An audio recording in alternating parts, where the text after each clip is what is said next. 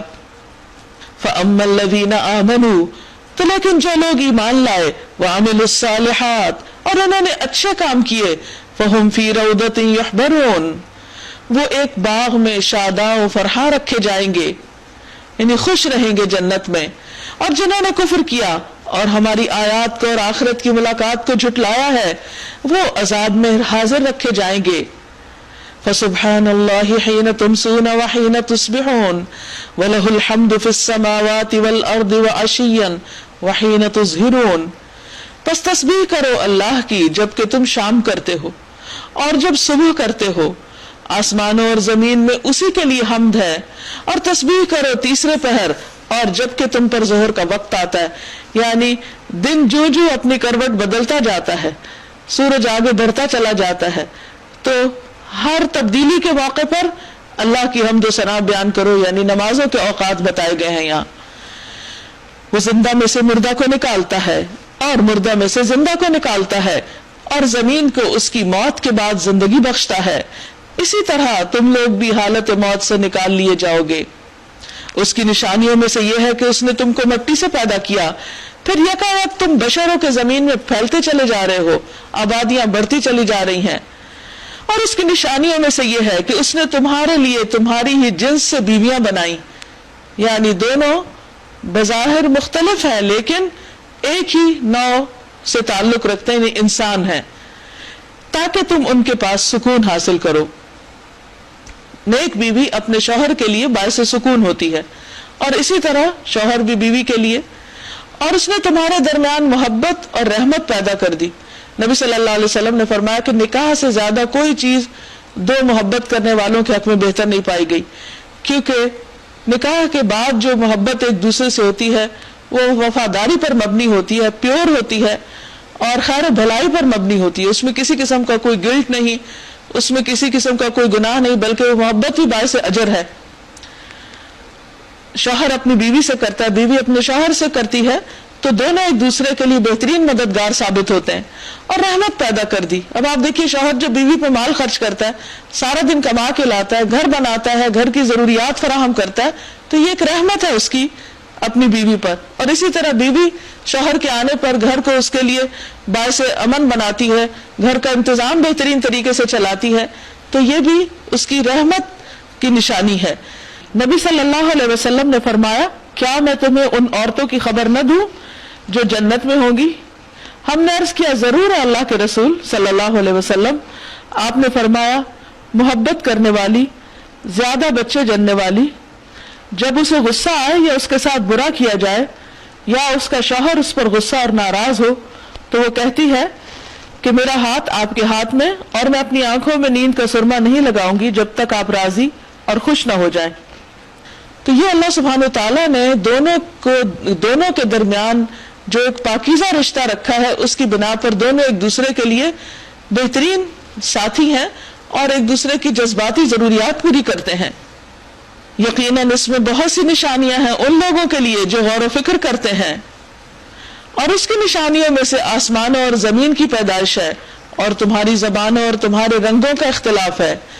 یقیناً اس میں بہت سی نشانیاں ہیں دانش مند لوگوں کے لیے، عقل مند لوگوں کے لیے، کہ اللہ سبحانہ تعالیٰ نے ایک ہی زمین پر کتنے مختلف رنگ پیدا کیے ہیں، اور نہ صرف یہ کہ سکن کے کلرز بلکہ آنکھوں کے کلرز کیسے کیسے رکھے ہیں۔ یہ سب اس کی قدرت کی نشانیاں ہیں، حالانکہ سب آدم کی اولاد ہیں، اور پھر اسی طرح سب کی بولیاں فرق ہیں۔ اور اس کی نشانیوں میں سے تمہارا رات اور دن کو سونا، یعنی دن کو قیلولہ کرنا، اور تمہارا اس کے فضل کو تلاش کرنا ہے۔ یقیناً اس میں بہت سی نشانیاں ہیں ان لوگوں کے لیے جو غور سے سنتے ہیں، اور اس کی نشانیوں میں سے یہ ہے کہ وہ تمہیں بجلی کی چمک دکھاتا ہے، خوف کے ساتھ بھی اور طمع کے ساتھ بھی، یعنی اس سے ڈر بھی لگتا ہے لیکن امید ہوتی ہے کہ اس سے خیر آئے گی، یعنی بارش آئے گی، فصلیں پکیں گی، اور ڈر یہ لگتا ہے کہ کہیں اتنی بارش نہ آ جائے کہ ہر چیز ہی بہا کے لے جائے۔ اور آسمان سے پانی برساتا ہے، پھر اس کے ذریعے سے زمین کو اس کی موت کے بعد زندگی بخشتا ہے۔ یقیناً اس میں بہت سی نشانیاں ہیں ان لوگوں کے لیے جو عقل سے کام لیتے ہیں۔ اور اس کی نشانیوں میں سے یہ ہے کہ آسمان اور زمین اس کے حکم سے قائم ہیں، پھر جو ہی کہ اس نے تمہیں زمین سے پکارا، بس ایک ہی پکار میں اچانک تم نکل آؤ گے، یعنی جیسے پودے نکل آتے ہیں برسات کے بعد فوراً، اسی طرح قیامت کے دن بس ایک آواز پر تم سب اللہ کے حضور حاضر ہو جاؤ گے۔ آسمانوں اور زمین میں جو بھی ہیں اس کے بندے ہیں، سب کے سب اسی کے تابع فرمان ہیں۔ وہی ہے جو تخلیق کی ابتدا کرتا ہے، پھر وہی اس کا اعادہ کرے گا، اور یہ اس کے لیے آسان تر ہے۔ پہلی بار جس نے بنایا وہ دوبارہ بنا سکتا ہے، اس کے لیے تو پہلی بار بھی مشکل نہ تھا، تو دوبارہ کیوں مشکل ہوگا۔ آسمانوں اور زمین میں اس کی صفت سب سے برتر ہے، اور وہ زبردست اور حکیم ہے۔ وہ تمہیں خود تمہاری اپنی ہی ذات سے ایک مثال دیتا ہے، یعنی بات سمجھانے کے لیے۔ کیا تمہارے ان غلاموں میں سے جو تمہاری ملکیت میں ہیں، کچھ غلام ایسے بھی ہیں جو ہمارے دیے ہوئے مال و دولت میں تمہارے ساتھ برابر کے شریک ہو، اور تم ان سے اس طرح ڈرتے ہو جس طرح آپس میں اپنے ہمسروں سے ڈرتے ہو؟ اس طرح ہم آیات کھول کر پیش کرتے ہیں ان لوگوں کے لیے جو عقل سے کام لیتے ہیں، مگر یہ ظالم بے سمجھے بوجھے اپنے تخیلات کے پیچھے چل پڑتے ہیں۔ اب کون اس شخص کو راستہ دکھا سکتا ہے جسے اللہ نے بھٹکا دیا ہو؟ ایسے لوگوں کا تو کوئی مددگار نہیں ہو سکتا۔ یعنی انسان اپنے جیسے انسانوں کو جو سٹیٹس میں اس سے کم ہو، ان کو اپنے برابر نہیں دیکھنا چاہتا، ان کو اپنے اختیارات، اپنے حقوق ان کو نہیں دینا چاہتا۔ تو یہ کیسے ہو سکتا ہے کہ اللہ سبحانہ وتعالیٰ جو ہر چیز کا مالک ہے، وہ اپنے کچھ اختیارات اور اس کے پاس جو کچھ ہے وہ بندے میں سے کچھ کو دے دے اور انہیں خدا بنا لے یا اپنی خدائی میں شریک کر لے؟ تو اٹس امپاسبل۔ یعنی بندے کو شراکت پسند نہیں تو خالق کو کیسے پسند ہو سکتی؟ فَأَقِمْ وَجْهَكَ لِلدِّينِ حَنِيفًا، پس اے نبی صلی اللہ علیہ وسلم یکسو ہو کر اپنا رخ اس دین کی سمت میں جما دو، یعنی وہ دین جسے قرآن پیش کر رہا ہے، جو اللہ کی عبادت پر مبنی ہے، جس کا مقصود کیا کہ لوگ اللہ سے جڑ جائیں، اللہ کی طرف آئیں، اور یہ انسان کی فطرت میں رکھ دیا گیا ہے۔ یعنی انسان کے اندر اس کی ایک ضرورت، ایک ارج رکھی گئی ہے، قائم ہو جاؤ اس فطرت پر جس پر اللہ تعالیٰ نے انسانوں کو پیدا کیا ہے۔ یعنی تمام انسان اسی فطرت پہ پیدا کیے گئے ہیں کہ ان کو ایک خالق، مالک، رب کی ضرورت ہے، اور وہ کسی کے آگے جھکنا چاہتے ہیں، وہ کسی سے سب سے بڑھ کر محبت کرنا چاہتے ہیں۔ یہ ان کے اندر اللہ نے ایسی پروگرامنگ کی ہے کہ وہ دنیا میں آ کر اپنے خالق کو تلاش کرے۔ اب آپ دیکھیے کہ جیسے ہر بچے کی ایک فطری خواہش ہوتی ہے کہ اس کی کوئی ماں ہو، اور اگر اپنی ماں نہ ہو تو پھر اس صورت میں وہ کیا کرتا ہے؟ کسی اور کو ماں بنا لیتا ہے۔ تو اگر کوئی اپنی ماں کے ہوتے ہوئے کسی اور کو ماں کہتا ہے تو یہ کس قدر ایک ناجائز بات ہوگی اور کتنی تکلیف دہ بات حقیقی ماں کے لیے۔ تو جب انسانوں کے اندر اپنی اوریجن کی پہچان کی ایک ضرورت ہے، یہ رکھ دی گئی ہے، تو یہ کیسے ہو سکتا ہے کہ وہ اپنے کریٹر کو نہ جاننا چاہیں کہ ہمیں بنایا کس نے، پیدا کس نے کیا ہے؟ اور پھر یہ کیسے ہو سکتا ہے کہ جب ان کو اصل خالق مل جائے، اصل معبود مل جائے، تو وہ اس کو چھوڑ کے کسی اور کی طرف متوجہ ہو جائے؟ اور اگر وہ جانتے بوجھتے ہوئے ایسا کریں تو اس سے بڑا کوئی ظلم نہیں، اس سے بڑی کوئی ناانصافی نہیں۔ فرمایا لا تبدیل لخلق اللہ، اللہ کی بنائی ہوئی ساخت بدلی نہیں جا سکتی، یعنی اللہ نے انسان کو اپنی عبادت کے لیے پیدا کیا ہے، اور کوئی اور انسان کے اندر سے اس شوق کو یا اس خواہش کو ختم نہیں کر سکتا کہ انسان اس چیز کو سرے سے چاہے ہی نہ، یا اس کے اندر یہ نہ رہے اللہ کہ کسی کی فطرت ہی مسخ ہو چکی ہو۔ ورنہ ایک معبود اور اصلی معبود کو جاننا، پہچاننا اور اس کے آگے جھکنا انسان کے اندر اس کی ایک ضرورت قدرتی طور پر رکھ دی گئی، اور ہر انسان اس کو محسوس کرتا ہے۔ رسول اللہ صلی اللہ علیہ وسلم نے فرمایا ہر پیدا ہونے والا بچہ فطرت پر پیدا ہوتا ہے، پھر اس کے والدین اسے یہودی، نصرانی اور مشرک بنا دیتے ہیں۔ یہی بالکل راست اور درست دین ہے، مگر اکثر لوگ جانتے نہیں۔ قائم ہو جاؤ اس بات پر اللہ کی طرف رجوع کرتے ہوئے، اور ڈرو اس سے اور نماز قائم کرو، اور نہ ہو جاؤ ان مشرکین میں سے جنہوں نے اپنا اپنا دین الگ بنا لیا ہے اور گروہوں میں بٹ گئے ہیں، ہر گروہ کے پاس جو کچھ ہے وہ اسی میں مگن ہے۔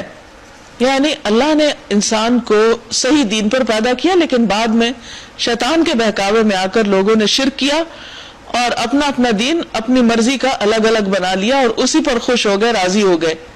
رسول اللہ صلی اللہ علیہ وسلم نے فرمایا یہ امت 73 فرقوں میں بٹے گی، وہ آگ میں جائیں گے سوائے ایک کے۔ صحابہ نے پوچھا وہ ایک فرقہ کون ہوگا؟ آپ نے فرمایا جس پر آج میں اور میرے صحابہ ہیں۔ لوگوں کا حال یہ ہے کہ جب انہیں کوئی تکلیف پہنچتی ہے تو اپنے رب کی طرف رجوع کر کے اسے پکارتے ہیں، پھر جب وہ کچھ اپنی رحمت کا ذائقہ انہیں چکھا دیتا ہے تو یکایک ان میں سے کچھ لوگ شرک کرنے لگتے ہیں، یعنی دوسرے معبودوں کی نظر نیاز کرنے شروع کر دیتے ہیں، اور ان کی طرف خیر کو منسوب کرتے ہیں کہ ان کی برکت سے ہمیں یہ چیز ملی ہے یا ہمیں اس چیز کا فائدہ ہوا ہے، تاکہ ہمارے کیے ہوئے احسان کی ناشکری کریں۔ اچھا مزے کر لو، ان قریب تمہیں معلوم ہو جائے گا کیا ہم نے کوئی سند اور دلیل ان پر نازل کی ہے جو شہادت دیتی ہو اس شرک کی صداقت پر جو یہ کر رہے ہیں؟ یعنی کہاں ان کے پاس کوئی دلیل یہ سب کرنے کی؟ جب ہم لوگوں کو رحمت کا مزہ چکھاتے ہیں تو وہ اس پر پھول جاتے ہیں، یعنی نعمتیں ملنے پر اکڑنے لگتے ہیں، اور جب ان کے اپنے کیے کرتوتوں سے ان پر کوئی مصیبت آتی ہے تو یکایک وہ مایوس ہونے لگتے ہیں۔ یا انسان کی جلد بازی کا ذکر ہے اور اس کی ایسی طبیعت کا تھوڑ دلے پن کی کہ جب انسان کو کچھ ملے تو وہ آپے سے باہر ہو جاتا ہے، پھولے نہیں سماتا، اور اگر کچھ چھن جائے تو پھر بھی اس سے برداشت نہیں ہوتا اور وہ بھونڈی حرکتوں پہ اتر آتا ہے۔ کیا یہ لوگ دیکھتے نہیں ہیں کہ اللہ ہی رزق کشادہ کرتا ہے جس کا چاہتا ہے اور تنگ کرتا ہے جس کا چاہتا ہے؟ یقیناً اس میں بہت سی نشانیاں ان لوگوں کے لیے جو ایمان لاتے ہیں۔ پس رشتہ دار کو اس کا حق دو، مسکین اور مسافر کو اس کا حق۔ یہ طریقہ بہتر ہے ان لوگوں کے لیے جو اللہ کی خوشنودی چاہتے ہیں، یعنی شکر گزاری انسان کے عمل سے ظاہر ہونی چاہیے، اور وہی فلاح پانے والے ہیں۔ رسول اللہ صلی اللہ علیہ وسلم نے فرمایا مسکین پر صدقہ کرنے کا ایک ثواب اور رشتہ دار پر صدقہ کرنا دگنا ثواب، ایک صدقہ کا اور دوسرا رشتہ داری کا۔ وما آتیتم من ربا لیربو فی اموال الناس فلا یربو عند اللہ، جو سود تم دیتے ہو تاکہ لوگوں کے مال میں شامل ہو کر وہ بڑھ جائے، اللہ کے نزدیک وہ نہیں بڑھتا۔ وما آتیتم من زکات، اور جو زکات تم دیتے ہو تریدون وجہ اللہ، جس سے تم اللہ کی رضا چاہتے ہو، فاولئک هم المضعفون، یہی لوگ دراصل اپنے مال بڑھاتے ہیں۔ یعنی زکات دینے سے بظاہر یہ لگتا ہے کہ مال کم ہو گیا، لیکن اس سے مال پاک ہوتا ہے، اس میں برکت ہو جاتی ہے، اور جیسا جیسا کسی کا اخلاص ہو اس کے مطابق اللہ تعالیٰ اس کو بڑھاتے ہیں۔ دنیا میں بھی برکت ہوتی ہے مال کے اندر، ضائع ہونے سے بچتا ہے، اور آخرت میں تو ایک کھجور ایک پہاڑ برابر اجر لے کر انسان کے سامنے آئے گی۔ تو اس لیے انسان کو وہ طریقہ اختیار کرنا چاہیے جو اس کے فائدے کا ہے، دنیا اور آخرت دونوں میں، خواہ دیکھنے میں یا کرنے میں مشکل ہی کیوں نہ لگ رہا ہو، اور اس کے برعکس ان چیزوں کو چھوڑ دینا چاہیے جو ظاہری طور پر وقتی طور پر انسان کو فائدے کی لگے لیکن الٹیمیٹلی وہ انسان کے لیے سخت نقصان دہ ہوں، جس میں نمبر 1 سود ہے۔ اللہ ہی ہے جس نے تم کو پیدا کیا، پھر تمہیں رزق دیا، پھر وہ تمہیں موت دیتا ہے، پھر وہ تمہیں زندہ کرے گا۔ کیا تمہارے ٹھہرائے ہوئے شریکوں میں کوئی ایسا ہے جو ان میں سے کوئی بھی کام کرتا ہو؟ پاک ہے وہ اور بہت بالا اور برتر ہے اس شرک سے جو یہ لوگ کرتے ہیں۔ خشکی اور تری میں فساد برپا ہو گیا ہے لوگوں کے اپنے ہاتھوں کی کمائی سے، تاکہ مزہ چکھائے ان کو ان کے بعض اعمال کا، شاید کہ وہ باز آ جائیں۔ اے نبی صلی اللہ علیہ وسلم ان سے کہیے، زمین میں چل پھر کر دیکھو پہلے گزرے ہوئے لوگوں کا کیا انجام ہو چکا ہے، ان میں سے اکثر مشرک ہی تھے۔ یعنی انسانیت کی بہت بڑی ویکنس رہی ہے کہ اس نے ظاہری خداؤں کو مانا اور سامنے نظر آنے والی چیزوں نے اس کو اٹریکٹ کیا اور وہ اصل رب کو بھول کر ان کے آگے جھک گئے۔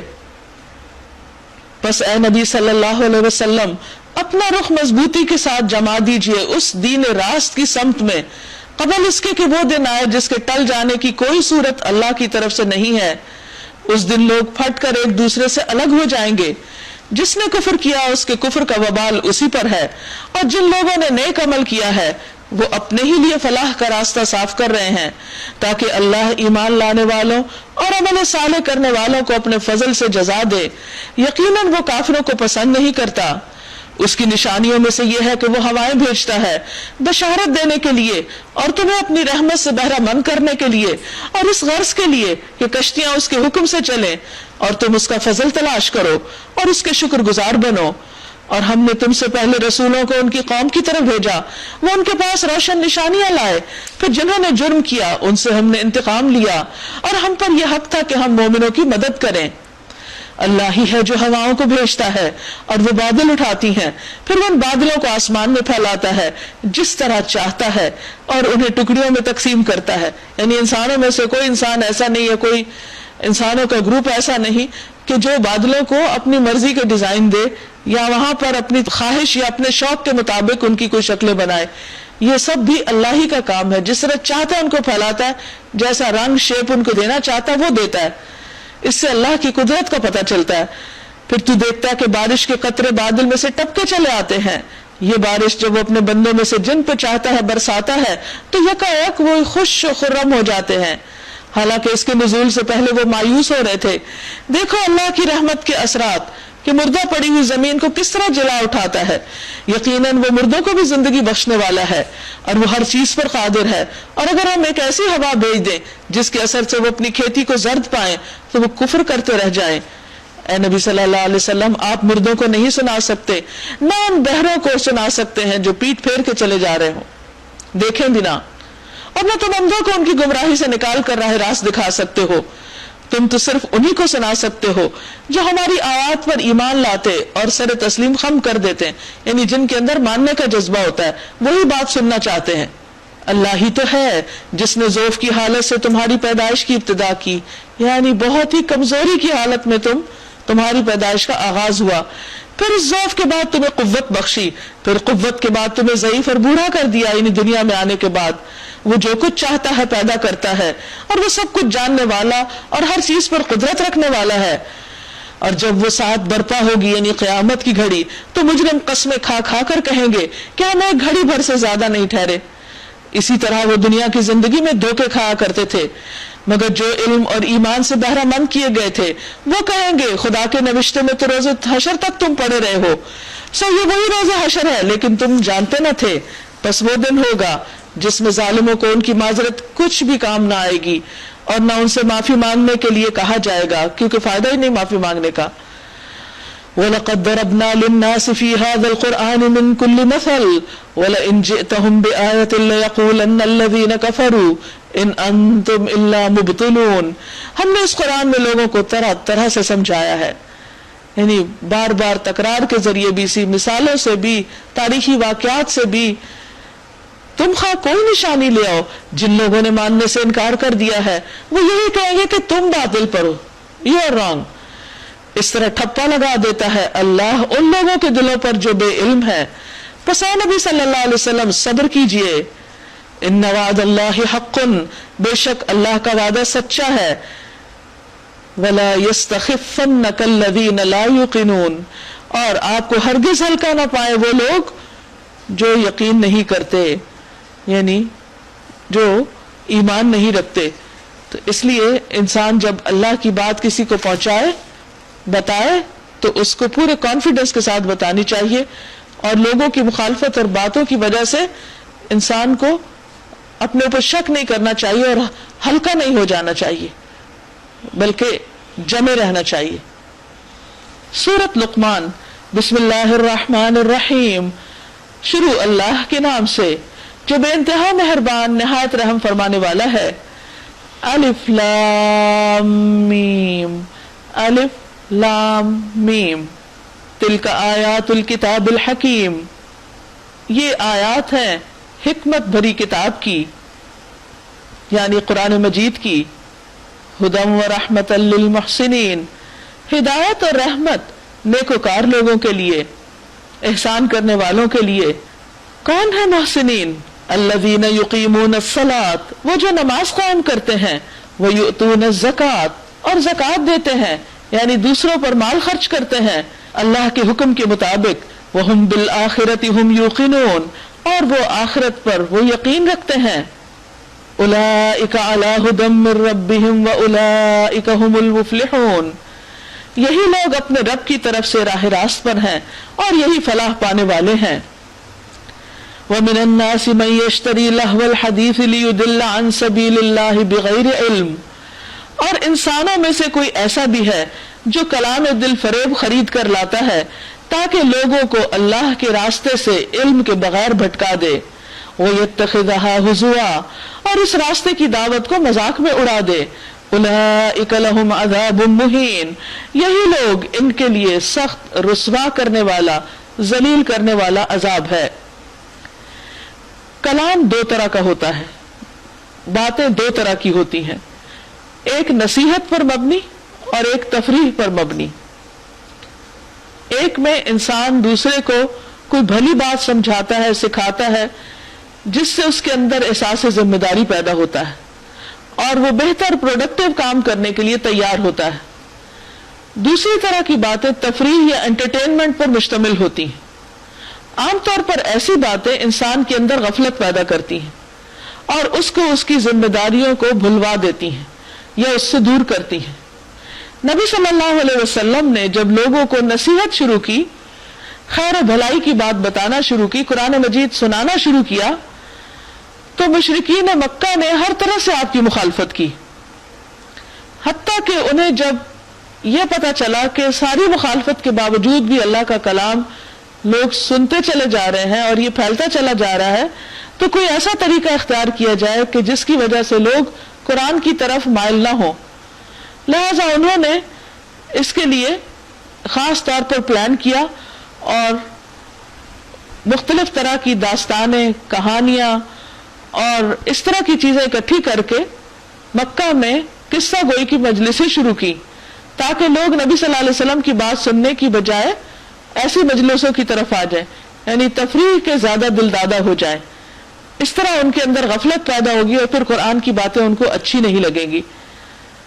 تو یہ چیز، یہ طریقہ، یعنی کوئی بھی ایسا کام، ایسا کلام، ایسی باتیں جو انسان کو اس کے مقصد سے غافل کر دے، جو انسان کو ایک بیکار انسان بنا دے، جس سے انسان محنت کا عادی نہ رہے، جس کے ساتھ انسان کے اندر سنجیدگی نہ رہے، وہ اپنی آخرت کو بھول جائے، تو ایسی چیزیں انسان کے حق میں سخت نقصان دہ ہیں. خود لینا بھی اور پھر خاص طور پر لوگوں میں ان کو عام کرنا تاکہ لوگ اللہ کے راستے سے ہٹ جائیں، یعنی اس نیت کے ساتھ ان چیزوں کو پھیلانا بغیر علم کے، یہ ایک بہت بڑا جرم ہے. اور خاص طور پر اگر اللہ کے دین کا مذاق بھی اس میں شامل ہو، وَيَتَّخِذَهَا هُزُوًا، ایسے لوگوں کا انجام بہت رسوا کن ہے. وَإِذَا تُتْلَى عَلَيْهِ آيَاتُنَا، اسے جب ہماری آیات سنائی جاتی ہیں، وَلَّا مُسْتَكْبِرًا، تو بڑے گھمنڈ کے ساتھ رخ پھیر لیتا ہے، یعنی اللہ کے کلام کی طرف مائل ہوتا ہی نہیں، سننا ہی نہیں چاہتا، توجہ ہی نہیں دیتا. سنایا بھی جائے تو کأن لم یسمعها، گویا کہ اس نے سنا ہی نہ ہو. کیونکہ اس کے عمل میں، رویے میں، طریقے میں کوئی بھی تبدیلی نہیں آتی.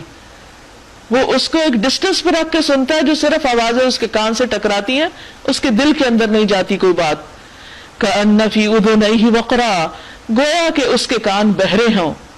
ایسے لوگ جو اللہ کے کلام کے ساتھ یہ معاملہ کریں، یہ سلوک کریں، فبشرہ بعذاب علیم، اس کو عذاب علیم کی بشارت دے دو. ان الذین آمنوا وعملوا الصالحات لہم جنات النعیم، بے شک وہ لوگ جو ایمان لائے اور جو اچھے کام کریں ان کے لیے نعمت بھری جنتیں ہیں. خالدین فیہا، جن میں وہ ہمیشہ رہنے والے ہیں. وعد اللہ حقا، یہ اللہ کا پکا وعدہ ہے. وہو العزیز الحکیم، اور وہ زبردست اور حکیم ہے. خلق السماوات بغیر عمد ترونها والقى في الارض رواسي ان تميد بكم وبث فيها من كل دابة، اس نے آسمانوں کو پیدا کیا بغیر ستونوں کے جو تم کو نظر آئیں. اس نے زمین میں پہاڑ جما دیے تاکہ وہ تمہیں لے کر ڈھلک نہ جائے. اس نے ہر طرح کے جانور زمین میں پھیلا دیے اور آسمان سے پانی برسایا اور زمین میں قسم قسم کی عمدہ چیزیں اگا دی. یہ تو ہے اللہ کی تخلیق. اب ذرا مجھے دکھاؤ ان دوسروں نے کیا پیدا کیا، یعنی جنہیں تم معبود بناتے ہو، جنہیں تم اپنی قسمتوں کا مالک سمجھتے ہو اور جن سے تمہاری بہت سی امیدیں وابستہ ہیں. ذرا یہ دکھاؤ انہوں نے کیا بنایا، کیا کون سی تخلیق کی، وہ کیسے خدا بن گئے جب ان کے اختیار میں ہی کچھ نہیں، کچھ بنا ہی نہیں پایا آج تک. تو آئندہ تمہاری قسمتیں کہاں سے بنائیں گے، تمہارے لیے کچھ کیا بنا کر لائیں گے. اصل بات یہ ہے کہ یہ ظالم لوگ سری گمراہی میں پڑے ہوئے ہیں، یعنی یہ حق سے دور ہیں. وَلَقَدْ آتَيْنَا لُقْمَانَ الْحِكْمَةَ أَنِ اشْكُرْ لِلَّهِ، ہم نے لقمان کو حکمت عطا کی تھی کہ اللہ کا شکر گزار بنو. لقمان کی شخصیت عربوں میں ایک حکیم اور دانا شخص کی تھی، اور مختلف شعراء جو تھے جاہلیت کے وہ اس کے کلام کو اپنے شعروں میں کوٹ کرتے. بعض روایات میں آتا ہے کہ ہجرت سے کچھ عرصہ پہلے، یعنی تقریباً 3 سال پہلے، مدینہ کا پہلا شخص سوید بن صامت جو نبی صلی اللہ علیہ وسلم کے پاس آیا، حج کے لیے مکہ گیا تھا اور آپ سے ملاقات کی تو اس نے کہا کہ میرے پاس ایک بہت حکیمانہ کلام ہے. تو اس نے صحیفہ لقمان یا مجلہ لقمان جو تھا وہ نکال کے دکھایا جس میں کچھ حکمت کی باتیں تھیں. تو نبی صلی اللہ علیہ وسلم نے فرمایا میرے پاس اس سے بھی بہتر چیز ہے. تو آپ نے اس کو قرآن مجید سنایا. بہرحال واپس جب وہ گیا تو جنگ بواس میں مارا گیا، لیکن بعض کہتے ہیں کہ مسلمان ہو گیا تھا. تو لقمان کی نصیحتیں، لقمان کی حکمت اور لقمان کے اوپر ایک ٹرسٹ عربوں کے اندر موجود تھا. تو اللہ سبحانہ وتعالیٰ اب ان کے حوالے سے بات کر رہے ہیں کہ لقمان کو تو حکمت ہم نے دی تھی اور اس حکمت کا تقاضا یہ کہ شکر گزار بنو، اور جو کوئی شکر کرے اس کا شکر اس کے اپنے ہی لیے مفید ہے. وَمَن كَفَرَ فَإِنَّ اللَّهَ غَنِيٌّ حَمِيدٌ، اور جو کفر کرے تو حقیقت میں اللہ بے نیاز تعریف والا ہے. یعنی تم لقمان کو مانتے ہو تو لقمان تو خود شرک سے بیزار تھا، پھر اس کی اس بات کو بھی مانو. وَإِذْ قَالَ لُقْمَانُ لِابْنِهِ وَهُوَ يَعِظُهُ يَا بُنَيَّ لَا تُشْرِكْ بِاللَّهِ، یاد کرو جب لقمان اپنے بیٹے کو نصیحت کر رہا تھا تو اس نے کہا بیٹا خدا کے ساتھ کسی کو شریک نہ ٹھہرانا. لا تشرک باللہ، اللہ کے ساتھ کسی کو شریک نہ بنانا. یعنی لقمان کی جو حکیمانہ باتیں تھیں ان میں سے خاص طور پر جو اس نے اپنے بچے کو کی، کیونکہ انسان اپنے بیٹے کو کوئی ایسی بات نہیں کہتا جو اس کے لیے نقصان دہ ہو. سب سے زیادہ انسان سنسیئر مخلص اپنی اولاد کے ساتھ ہوتا ہے. تو جو نصیحت وہ اپنی اولاد کو کرتا ہے وہ ہر ایک چیز سے بہتر ہوتی، کیونکہ وہ ان کا اچھا سنہرا مستقبل دیکھنا چاہتا ہے، دنیا اور آخرت میں ان کو کامیاب دیکھنا چاہتا ہے. فرمایا کہ لقمان کی اپنے بچے کو جو خیر خواہی بھری نصیحت تھی اس میں سب سے پہلے اس نے شرک سے روکا تھا اس کو. تو اگر تم لقمان کو مانتے ہو تو تم بھی شرک چھوڑ دو. ان الشرک لظلم عظیم، حق یہ ہے کہ شرک بہت بڑا ظلم ہے. ووصینا الانسان بوالدیہ، اور ہم نے وصیت کی انسان کو اپنے والدین کے ساتھ یعنی اچھا سلوک کرنے کی، یعنی خود تاکید کی ہے. اس کی ماں نے ضعف پہ ضعف اٹھا کے انتہائی کمزوری کے ساتھ اسے اپنے پیٹ میں رکھا اور 2 سال اس کا دودھ چھوٹنے میں لگے. اسی لیے ہم نے اس کو نصیحت کی کہ میرا شکر کر اور اپنے والدین کا شکر بجا لا. میری ہی طرف تجھے پلٹنا ہے، لیکن اگر وہ تجھ پر دباؤ ڈالیں کہ میرے ساتھ تو کسی ایسے کو شریک کرے جسے تو نہیں جانتا، تو ان کی بات ہرگز نہ مان۔ دنیا میں ان کے ساتھ نیک برتاؤ کرتا رہے، مگر پیروی اس شخص کے راستے کی کر جس نے میری طرف رجوع کیا۔ پھر تم سب کو پلٹنا میری ہی طرف ہے، اس وقت میں تمہیں بتا دوں گا کہ تم کیسے عمل کرتے رہے ہو۔ یا بنی انہا ان تک مثقال حبۃ من خردل، اور لقمان نے کہا تھا کہ بیٹا کوئی چیز رائی کے دانے برابر بھی ہو اور کسی چٹان میں یا آسمانوں میں یا زمین میں کہیں بھی چھپی ہوئی ہو، اللہ اسے نکال لائے گا۔ یعنی اللہ کے علم کی طاقت، پاور کتنی بڑی ہے کہ اس سے کوئی بھی چیز بچ نہیں سکتی، چھپ نہیں سکتی، حتیٰ کہ چٹان کے اندر ایک چھوٹا سا دانہ اس کو بھی وہ دیکھتا ہے۔ تو تمہارے اعمال اللہ سے کیسے پوشیدہ رہیں گے، کیسے چھپے رہیں گے؟ وہ باریک بین اور باخبر ہے۔ یا بنی اقم الصلاۃ، بیٹا نماز قائم کر، وامر بالمعروف، نیکی کا حکم دو، ونہا عن المنکر، برائی سے روکو، اور اگر اس میں مشکل پیش آئے واصبر علی ما اصابک، جو تجھ کو پہنچے اس پر صبر کرو۔ اب آپ دیکھیے کہ ایک باپ اپنے بیٹے کی کتنی بہترین تربیت کر رہا ہے، کتنے کام کی باتیں اس کو سکھا رہا ہے۔ سب سے پہلے شرک سے منع کیا، پھر والدین کی بات، اس کے بعد دوبارہ اللہ کے علم اور اللہ کی صفات کی قدرت، کیونکہ عام طور پر ہم بچوں کو اپنے سے ڈراتے ہیں اور لوگوں سے ڈراتے ہیں کہ غلط کام نہ کرنا، لوگ کیا کہیں گے۔ لیکن یہاں پر آپ دیکھیے کہ وہ اللہ ہی کی طرف بار بار اپنے بچے کو رجوع کرا رہا ہے، کیونکہ جو انسان بچپن سے اس کی تربیت اس ڈھنگ پر ہو کہ اسے اللہ کا خوف دلایا جائے، تو پھر اسے لوگوں سے ڈرنے کی ضرورت نہیں رہتی، اور اس کے اعمال بھی درست ہوتے چلے جاتے ہیں، کیونکہ اس کو پتا ہے کہ اللہ تو ہر جگہ دیکھتا ہے۔ پھر نماز کی بات کی گئی، اور صرف یہ نہیں کہ اپنی ذاتی زندگی میں عبادت کرو، بلکہ اگر لوگ برائیاں کر رہے ہیں تو ان سے بھی ان کو روکو، اور مصیبت پر صبر کرو۔ یہ وہ باتیں ہیں جن کی بڑی تاکید کی گئی ہے، اور لوگوں سے منہ پھیر کر بات نہ کرو، یعنی بد اخلاقی نہ برتو، زمین میں اکڑ کر نہ چلو، تواضع اختیار کرنے کا حکم۔ رسول اللہ صلی اللہ علیہ وسلم نے فرمایا، اللہ تعالیٰ نے مجھ پر وحی نازل فرمائی ہے کہ تم لوگ تواضع اختیار کرو، یہاں تک کہ کوئی دوسرے پر زیادتی نہ کرے اور نہ ہی کوئی ایک دوسرے پر فخر کرے۔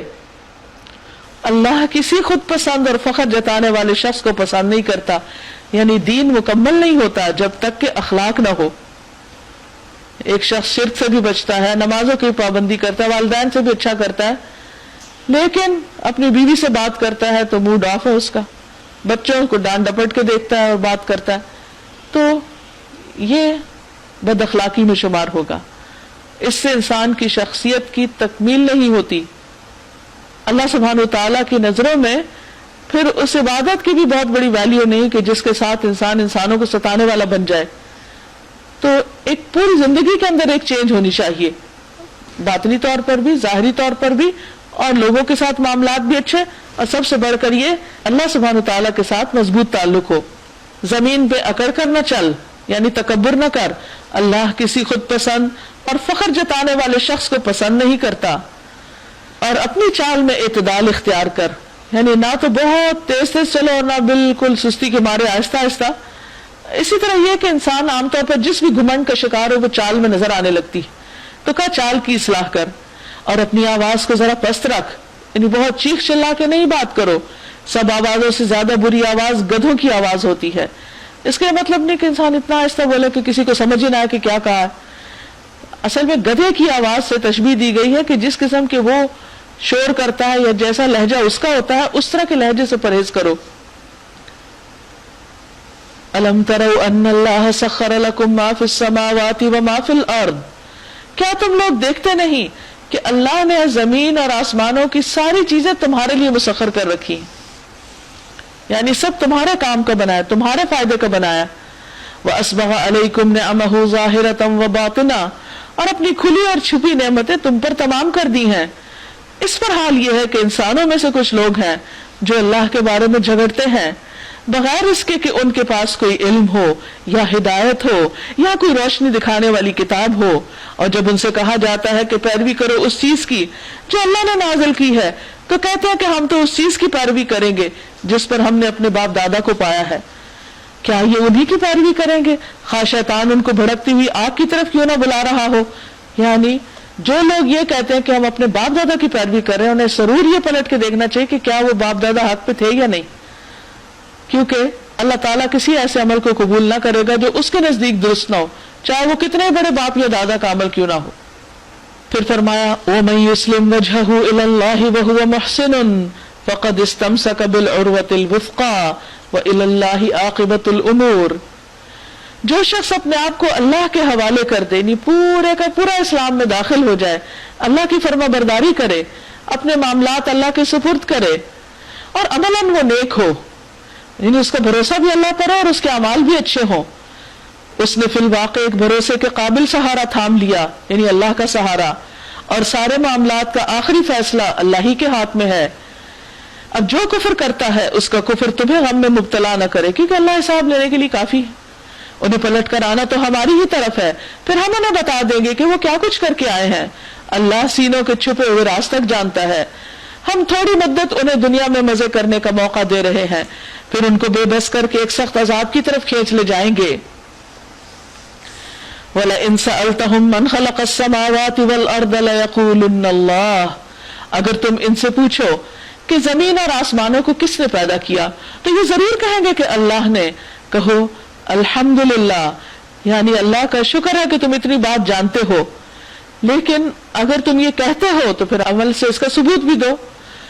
بلکہ اکثر لوگ اس کو جانتے نہیں، یعنی انہیں یہ نہیں پتا کہ جب ہر چیز اللہ نے پیدا کی اور شکر اسی کا ادا ہونا چاہیے تو پھر انہیں کیسا طریقہ زندگی اختیار کرنا چاہیے. للہ ما فی السماوات والارض، اللہ ہی کے لیے ہے جو آسمان و زمین میں ہے. ان اللہ هو الغنی الحمید، بے شک اللہ بے نیاز تعریف والا ہے.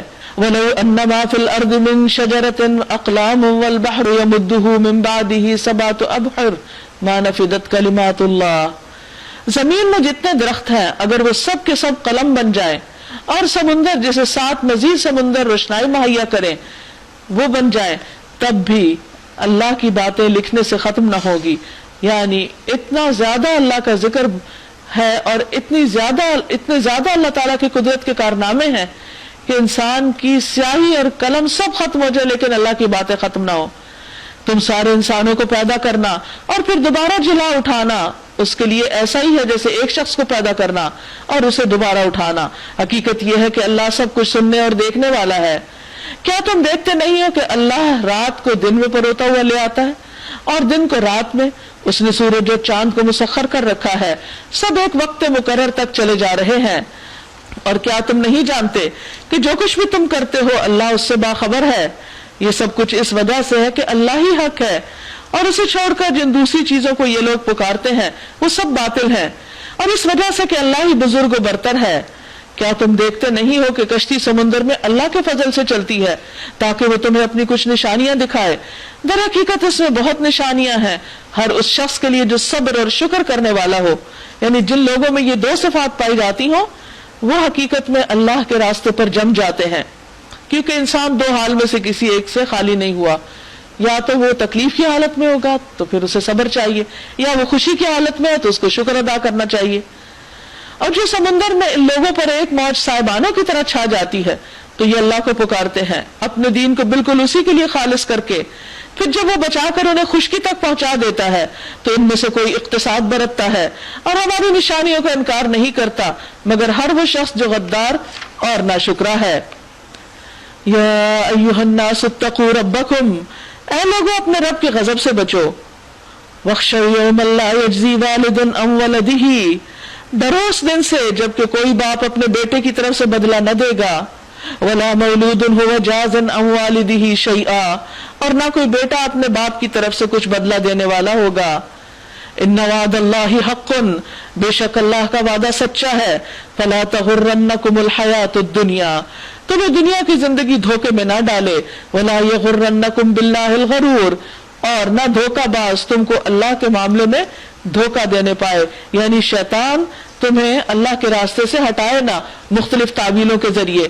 ان اللہ عندہ علم الساعہ، بے شک اللہ ہی کے پاس ہے قیامت کا علم کہ کب آئے گی اور کیسی ہوگی. وَيُنَزِّلُ الْغَيْثَ وہی بارش برساتا ہے. اللہ کی قدرت اور پاور کا ذکر ہے. وَيَعْلَمُ مَا فِي الْأَرْحَامِ وہی جانتا ہے کہ ماؤں کے پیٹوں میں کیا پرورش پا رہا ہے, اس کے علم کی قوت. وَمَا تَدْرِي نَفْسٌ مَاذَا تَكْسِبُ غَدًا کوئی شخص یہ نہیں جانتا کہ کل کیا کمائی کرنے والا. لہٰذا ایسے ہاروسکوپ سے مدد لینا یا کسی فارچون ٹیلر یا غیب کی خبریں جاننے والے سے اپنے مستقبل کا حال پوچھنا یہ درست نہیں. اور نہ کسی شخص کو یہ خبر ہے کہ کس زمین میں اس کی موت آنی ہے. ان اللہ علیم خبیر بے شک اللہ علم والا ہے, خبر رکھنے والا ہے. سورۃ السجدہ. بسم اللہ الرحمن الرحیم شروع اللہ کے نام سے جو بے انتہا مہربان نہایت رحم فرمانے والا ہے. الف لام میم الف لام میم تنزیل الکتاب لا ریب فیہ من رب العالمین.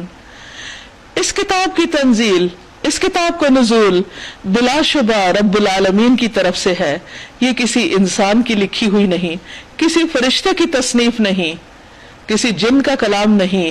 یہ اللہ کی کتاب ہے اور اللہ کی طرف سے آنے میں, نازل ہونے میں اس میں کوئی شک نہیں. ام یقولون افتراہ کیا یہ لوگ کہتے ہیں کہ اس شخص نے اسے خود گھڑ لیا ہے, یعنی ان کا خیال ہے کہ محمد صلی اللہ علیہ وسلم نے خود لکھا ہے اس کو اور نعوذ باللہ وہ اللہ پر جھوٹ باندھ رہے ہیں. بل هو الحق من ربک لتنذر قوما ما اتاهم من نذیر من قبلک لعلهم یہتدون. نہیں بلکہ یہ حق ہے تیرے رب کی طرف سے ہے تاکہ تو خبردار کرے ایک ایسی قوم کو جس کے پاس تجھ سے پہلے کوئی خبردار کرنے والا نہ آیا, شاید کہ وہ ہدایت پا جائیں. یعنی نبی صلی اللہ علیہ وسلم سے پہلے کئی صدیوں تک بنی اسماعیل کے پاس, اہل مکہ کے پاس براہ راست کوئی پیغمبر نہیں آیا تھا. اگرچہ ابراہیم علیہ السلام کی تعلیمات ان کے پاس موجود تھیں, ان میں کچھ تبدیلیاں بھی ہو چکی تھیں, لیکن قریب کے زمانے میں کوئی نہیں آیا تھا, تو ان کے پاس تاکہ کوئی حجت نہ رہے کہ انہیں کسی نے خبردار ہی نہیں کیا. اللہ الذی خلق السماوات والارض وما بینہما فی 6 ایام وہ اللہ ہی ہے جس نے آسمانوں اور زمین کو اور ان ساری چیزوں کو جو ان کے درمیان ہیں 6 دنوں میں پیدا کیا. ثم استوى علی العرش پھر عرش پر مستوی ہوا, اس کے سوا نہ تمہارا کوئی حامی و مددگار ہے اور نہ اس کے آگے کوئی سفارش کرنے والا. پھر کیا تم ہوش میں نہ آؤ گے, سمجھو گے نہیں, حقیقت کو نہیں مانو گے. یدبر الامر من السماء الى الارض وہ آسمان سے زمین تک دنیا کے معاملات کی تدبیر کرتا ہے. ثم يعرج الیہ فی یوم کان مقدارہ 1000 سنۃ مما تعدون اور اس تدبیر کی روداد اوپر اس کے حضور جاتی ہے ایک ایسے دن میں جس کی مقدار تمہارے شمار سے 1000 سال ہے. ذالک عالم الغیب والشہادۃ العزیز الرحیم وہی ہے ہر پوشیدہ اور ظاہر کا جاننے والا, زبردست اور رحیم ہے. جو چیز بھی اس نے بنائی خوب ہی بنائی. اس نے انسان کی تخلیق کی ابتدا گارے سے کی, پھر اس کی ایک نسل ایک ایسے سط سے چلائی جو حقیر پانی کی طرح کا ہے, پھر اس کو نک سک سے درست کیا, برابر کیا. وَنَفَخَ فِيهِ مِن رُوحِهِ اور اس کے اندر اپنی روح پھونک دی. وَجَعَلَ لَكُمُ السَّمْعَ وَالْأَبْصَارَ وَالْأَفْئِدَةَ اور تم کو کان دیے, آنکھیں دی اور دل دیے. قَلِيلًا مَا تَشْكُرُونَ تم لوگ کم ہی شکر ادا کرتے ہو. نبی صلی اللہ علیہ وسلم نے فرمایا قیامت کے دن اللہ تعالیٰ فرمائیں گے اے ابن آدم میں نے تجھے گھوڑوں اور اونٹوں پر سوار کیا, عورتوں سے تیرا نکاح کیا اور میں نے تجھے اس حال میں رکھا کہ تم سردار تھے, لگان وصول کرتے, ان تمام چیزوں کا شکر کہاں ہے؟ اور یہ لوگ کہتے ہیں جب ہم مٹی میں رل مل چکے ہوں گے تو کیا ہم پھر نئے سرے سے پیدا کیے جائیں گے؟ اصل بات یہ ہے کہ یہ اپنے رب کی ملاقات کے منکر ہیں. ان سے کہو موت کا وہ فرشتہ جو تم پر مقرر کیا گیا ہے تم کو پورے کا پورا اپنے قبضے میں لے لے گا, یعنی جب جان نکالے گا تو تھوڑی سی بھی باقی نہیں چھوڑے گا, پوری طرح اپنے کنٹرول میں لے لے گا. پھر تم اپنے رب کی طرف پلٹائے جاؤ گے, یعنی ہمیشہ دنیا میں بیٹھے نہیں رہ جاؤ گے. تمہارا جسم تو مٹی میں رل مل جائے گا لیکن